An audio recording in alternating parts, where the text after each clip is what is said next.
बिहार विधानसभा चुनाव को लेकर प्रशांत किशोर की पार्टी जनस्वराज सुप्रीम कोर्ट पहुंच चुकी है। जनस्वराज ने कोर्ट में बिहार चुनाव रद्द कराने की मांग की है। जनस्वराज का कहना है कि चुनाव से पहले मुफ्त वाली योजनाओं के ऐलान से ऐसा नतीजा आया है, इसलिए बिहार चुनाव के नतीजों को अवैध घोषित कर नए सिरे से इलेक्शन कराए जाने चाहिए। वहीं इस मामले को लेकर सुप्रीम कोर्ट के मुख्य न्यायाधीश सीजेआई सूर्यकांत ने तीखा रुख अपनाया है। सीजेआई ने कहा कि यदि आपको जनता ने रिजेक्ट कर दिया तो आप राहत पाने के लिए कोर्ट में आ गए, ये सही चीज नहीं है।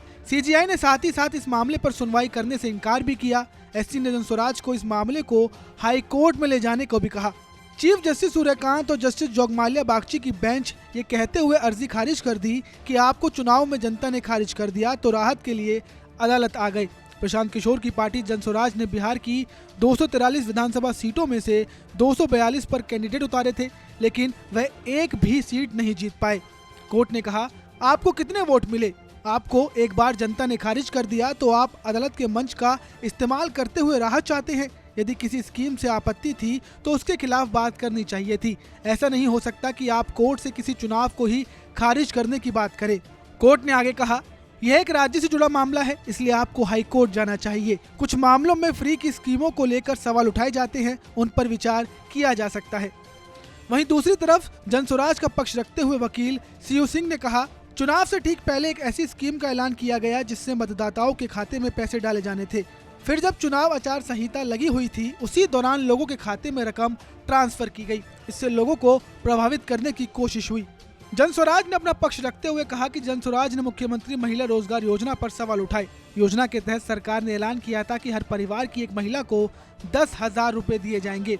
इस रकम में महिलाएं अपना स्वरोजगार शुरू कर सकेंगी।